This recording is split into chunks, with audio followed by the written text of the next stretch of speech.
سنت اہل حدیث ہو جائیں گے. وجود ہی نہیں تھا جماعت کا. 1857 سے پہلے اس جماعت کا وجود نہیں. ارے جس جماعت کا وجود 1857 کے بعد ہوا ہو, وہ جماعت میرے نبی کی میلاد کی بات کرتی ہے, اچھی نہیں لگتی. میلاد کی بات وہی کرے گا جس کے سینے میں محبت رسول جیسی طاقت ہو. میلاد کی بات وہی زبان کرے گا جو زبان نبی کی محبت کی بولی بولتا ہو. میلاد کی بات وہی کرے گا جس کے قدم صحابہ جیسے ہو. میلاد کی بات وہی کرے گا جس کا تقویٰ ولیوں کے قدموں کے دھول کے برابر ہو. ارے سنو, ہم تمام لوگ یہ بتاتے ہیں کہ میلاد النبی کا جلسہ یہ ہمارے گھر کے پراپرٹی کا نام نہیں ہے, بلکہ میلاد النبی کا جلسہ تو وہ ہے جس جلسے سے اگر صحابہ کو یاد کیا جائے تو صحابہ کی روح خوش ہو جایا کرتی ہے. اگر نبی کو یاد کیا جائے تو نبی کی روح کہتی ہے یہ میرا امتی میرا نام لے رہا ہے. اے خدا میرے امتی کو تو بخش دینا. کیوں؟ اس لیے کہ آج دنیا میں مجھے یاد کر رہا ہے, قیامت میں بھی میں اسے یاد کرتا ہوں.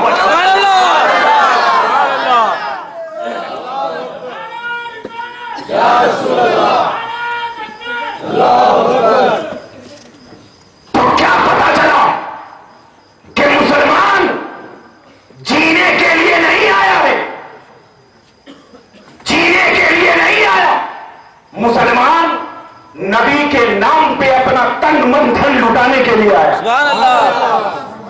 آج اس میلاد النبی کے جلسے کا ایک پیغام, چاہے علماء کے نام ہو, چاہے عوام کے نام ہو, چاہے اور کسی کے نام ہو, صرف پیغام یہی ہے کہ میلاد النبی کے جلسے میں جو آپ بیٹھے ہیں صرف سننے کے لیے نہیں, بلکہ یہ پیغام دو کہ نبی جو ہے نبی یہ رحمت للعالمین ہے. نبی کیا ہے؟ رحمت للعالمین. اور یہ رحمت للمومنین نہیں ہے. نبی صرف مومن کے لیے رحمت نہیں, کافروں کے لیے بھی رحمت ہے. تو آپ ذرا دیکھ کہ جب نبی تمام دنیا والوں کے لیے رحمت, تو اس کا امتی دہشت گرد کیسے ہو سکتا ہے؟ کیسے ہو سکتا؟ آج دیکھو جگہ جگہ مسلمانوں کے نام کو بدنام کیا جا رہا ہے کہ مسلمان دہشت گرد ہے, مسلمان دہشت میں پڑا ہوا ہے, مسلمان فلا ہے, مسلمان یہ ہے. قسم خدا کی جو نبی کا سچا ماننے والا ہوگا وہ دہشت گرد نہیں بلکہ نبی کی رحمت کو لے کر چلے گا. نبی کی رحمت کو لے کر چلے گا. اور سنو ایک بات میں بتا دینا چاہتا ہوں کہ آج کچھ بھی ظلم و ستم نہیں ہے, کچھ بھی ظلم نہیں ہے. مکہ میں ایسا ظلم تھا کہ لوگ ایک دوسرے کو قتل کر دیا کرتے تھے آپس چھوٹی سی بات میں. لیکن جب اس وقت میرے سرکار کی آمد ہو گئی تو مکہ کے وہ ظلم و ستم رحمت میں بدل گئے. ظلم و ستم رحمت میں بدل گئے. تو جب میرا نبی مکہ کے ظلم و ستم والی وادی میں قدم رکھا تو اللہ نے کہا اے مصطفیٰ تیرے رحمت والے قدم اب مکہ میں پڑ گئے ہیں, ظلم کو دور کرتا چلا جاؤں گا, ظلم کو مٹاتا چلا جاؤں گا. اور وہی رحمت والے نبی کا ایک بیٹا حضرت خواجہ معین الدین چشتی کا قدم ہندوستان میں پڑا اور یہاں کے ظلم و ستم کو خواجہ کے قدم نے ہلا کر رکھ دیا اور کہہ دیا کہ ہندوستان والوں سنو, میں نبی کے گھر کا ہوں, وہاں نبی کا قدم پڑا تھا تو ظلم مٹ گیا تھا, یہاں نبی کے شہزادے کا قدم پڑا ہے تو دہشت مٹی. آج ہمیں دہشت گرد کہہ رہے, ہر طرف سے مسلمانوں پہ ظلم و ستم ہو رہا ہے. کبھی سول کوڈ کا مسئلہ, کبھی 3 طلاق کا مسئلہ, کبھی فلاں چیز کا مسئلہ. ہماری شریعت کو جھنجھوڑ کر رکھنے کے لیے کہا گیا. ہم مسلمان کیا کر رہے ہیں؟ کیا ہم نوجوان اسی کے لیے اس دنیا میں آئے؟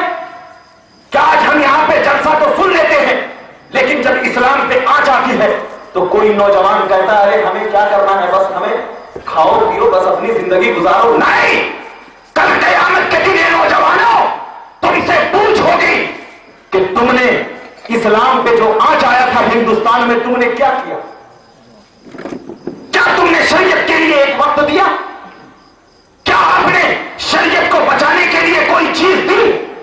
وہ حسین جو شریعت کو بچانے کے لیے اپنے سر کی پرواہ نہیں کیا، وہ حسین جو نانا کی شریعت کو بچانے کے لیے اپنے سر کو دینا تو گوارا کیا، لیکن بتا دیا کہ اگر ایک صحابی کا بیٹا شریعت بدلنے کے لیے آئے گا تو ہم ان کے اس قول کو جوتی کی نوک پہ رکھیں گے، لیکن نانا کی شریعت کو بدلنے نہیں گے۔ یزید کون تھا؟ کون تھا یزید؟ حضرت امیر معاویہ رضی اللہ تعالی عنہ کا بیٹا، صحابی کا بیٹا، شریعت بدلنے کے لیے آیا تو امام حسین نے ہم سنیوں کو عقیدہ دیا، اے سنیوں، آج اگر صحابی کا بیٹا یزید جو ہے یزید میرے سامنے آ رہا ہے شریعت کو بدلنے کے لیے، تو یہ حسین جو نواسہ رسول ہے ان کے قول کو تو اپنے جوتی کی نوک پہ رکھے گا، لیکن جب نانا کے دین کی بات آئے گی تو سر تو کٹا دے گا، لیکن نانا کے دین کو کبھی قربان نہیں ہوگا۔ اس وقت صحابی کا بیٹا آیا تو شریعت نہیں بدل سکا، تو آج اگر چائے والا آئے گا تو ہم شریعت بدل دیں گے؟ نہیں، کیوں؟ اس لیے کہ غلام رسول ہے، جان تو دے دیں گے، جان دے دیں گے، تن دے دیں گے، من دے دیں گے، لیکن جب نبی کی شریعت پہ بات آئے گی تو ہم مسلمان ایک ہو کر، ہم مسلمان تنہا نہیں، ایک ہو کر کہیں گے مار تو جاؤ، مار دو، مریں گے تو ہم ہندوستان میں، لیکن ہماری روح ڈائریکٹ مدینہ پہنچ جائے۔ مگر شریعت محمدی کو نہ کل کوئی بدل سکا ہے، نہ آج کوئی بدلنے کی ہمت رکھا ہے۔ یہ میلاد النبی کا اصل پیغام ہے۔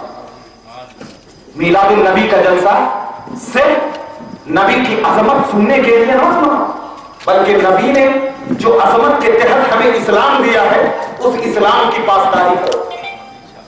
مگر آج ہم تمام لوگ یا رسول اللہ کے نعرے کو لگاتے ہیں، لیکن گھروں میں ہم وہی گناہ کرتے ہیں جو گناہ کے عام ہوتا جا رہا ہے۔ آج پڑھو اخبار، دیکھو اٹھا کر پیپر، فلاں جگہ لکھا ہوا رہے گا کہ فلاں لڑکی کسی محلے سے گزر رہی تھی، کسی لڑکے نے اسے پکڑ کر چھیڑخانی کر دیا، فلاں عورت جا رہی تھی اس کو اپہرن کر دیا گیا، کڈنیپ کر لیا گیا۔ کیوں؟ کیا وجوہات ہے کہ ہماری ماں بہنیں گلیوں میں، بازاروں میں، چوراہوں پہ جا رہی، اس کو کڈنیپ کیا جا رہا ہے، فلاں چیز جا رہی ہے؟ کیا وجوہات ہے؟ کیا میلاد النبی یہی سکھاتا ہے؟ ارے میلاد النبی تو یہ سکھاتا تھا کہ مکہ میں عورتوں پہ ظلم ہوا تو نبی قدم نے رکھا، ظلم مٹ گیا۔ میلاد النبی ہماری عورتوں پہ ظلم نہیں، بلکہ ہماری عورتوں کو یہ درس دیتا ہے کہ ہماری عورتیں، اے ہماری ماں بہنیں سنو، آج ہماری عورتوں پہ ظلم ہو رہا ہے، آج ہماری عورتوں پہ ستم ہو رہا ہے۔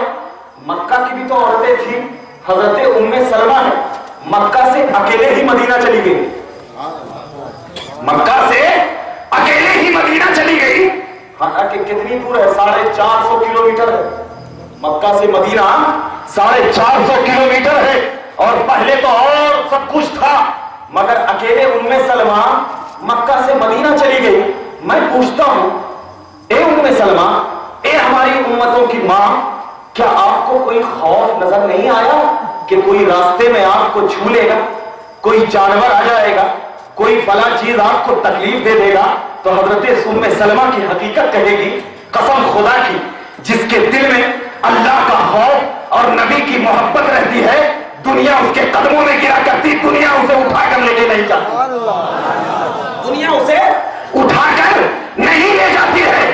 تو ام سلمہ نے ہماری ماں بہنوں کو یہ عقیدہ دیا کہ ہماری ماں بہنیں گناہ کرنا چھوڑ دو، اپنے دل میں نبی کا محبت اور اللہ کا خوف رکھو، قسم خدا کی تمہارے بچے بھی تمہارے سلام کرتے نظر آئیں گے، تمہاری عزت کرتے ہوئے نظر آئیں گے۔ آج ہماری ماں بہنوں کا حال یہ ہے، برا نہ لگے، جو حقیقت ہے وہ میں بتا رہا ہوں۔